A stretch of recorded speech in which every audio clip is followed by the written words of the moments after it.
tentang proposisi majemuk. Pengertian proposisi majemuk. Proposisi majemuk atau proposisi baru yang dihasilkan dari kombinasi itu disebut dengan proposisi majemuk.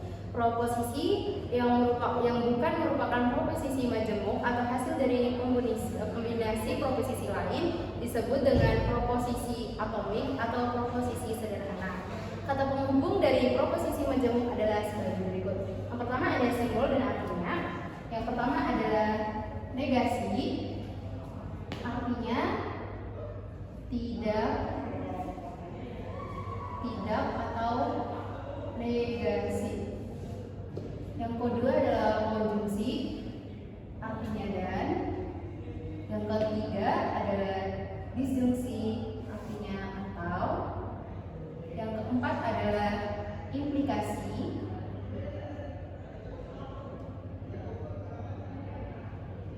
menggunakan kata penghubung jika, maka.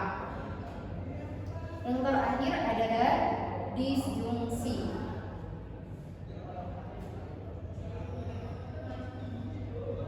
menggunakan kata penghubung jika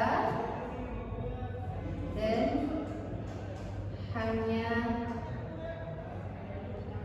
jika. Yang dari saya, terima kasih. Saya akan menjelaskan tentang negasi. Negasi disebutkan dengan gambar seperti ini. Menggunakan kata hubung yaitu tidak. Tabel kebenaran yang negasi. Misalnya P bernilai benar, negasi P adalah salah. Dan sebaliknya nilai P negasinya adalah benar. Sekian dari saya, terima kasih. Oke, pada kesempatan kali ini kita akan membahas tentang konjungsi dan juga disjungsi. Yang pertama konjungsi.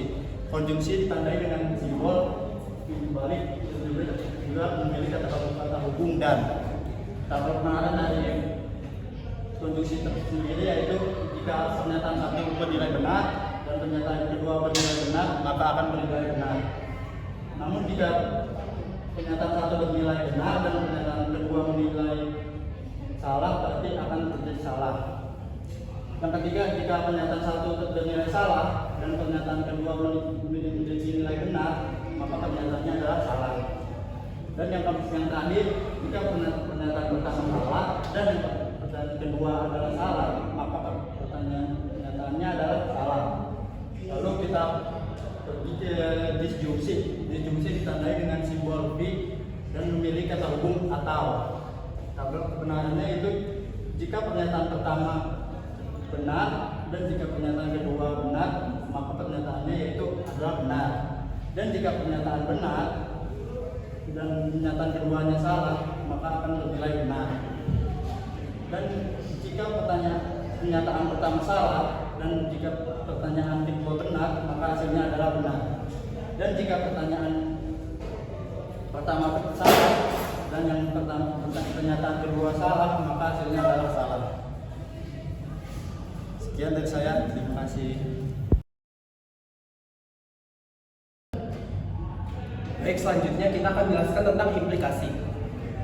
Implikasi merupakan salah satu jenis dari proposisi majemuk yang menggunakan kata hubung jika dan maka. Contohnya adalah jika pernyataan P dilanjutkan maka pernyataan Q. Lalu implikasi dibagi menjadi dua, yaitu implikasi material dan implikasi biasa. Untuk implikasi material sendiri adalah implikasi yang tidak memiliki hubungan antara pernyataan pertama dan pernyataan kedua. Untuk contohnya, jika burung terbang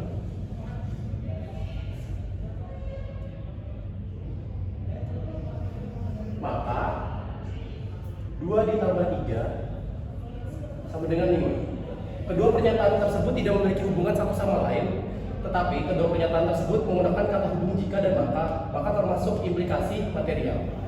Untuk implikasi biasa merupakan implikasi yang kedua pernyataannya itu menentukan sebuah sebab dan akibat.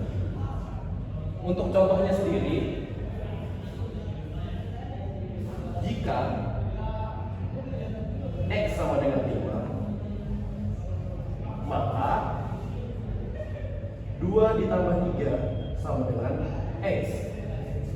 Karena nilai X di sini sudah dapat diketahui, maka kedua pernyataan ini berhubungan.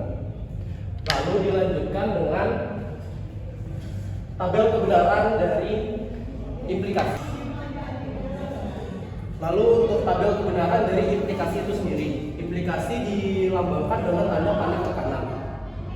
Untuk tabel kebenaran dari implikasi itu sendiri, jika pernyataan pertama bernilai benar dan pernyataan kedua bernilai benar, maka hasil implikasi dari pernyataan pertama menunjukkan pernyataan kedua adalah benar. Penjelasannya adalah jika kita memiliki hipotesa dan hipotesa itu bernilai benar, maka kesimpulannya bernilai benar, maka implikasi dari hipotesa dan kesimpulan tersebut bernilai benar. Lalu jika pernyataan pertama bernilai benar dan yang kedua bernilai salah, maka hasil implikasi dari pernyataan tersebut akan bernilai salah. Karena jika kita memiliki hipotesa yang benar tapi kesimpulannya salah, maka hasil akhir dari sebuah hipotesa dan kesimpulan tersebut adalah salah karena kesimpulan yang didapatkan oleh pernyataan tersebut salah. Lalu yang ketiga, jika pernyataan pertama salah dan pernyataan kedua benar, maka hasil implikasinya akan bernilai benar. Karena meskipun kita menggunakan cara yang salah, tetapi hasil akhirnya bernilai benar, maka kesimpulan akhir dari implikasi tersebut tetap akan bernilai benar. Lalu yang terakhir, jika pernyataan pertama salah dan pernyataan kedua salah, maka hasil akhir dari implikasi tersebut akan bernilai benar. Sekian dari saya, terima kasih. Oke, di sini saya akan menjelaskan materi tentang implikasi.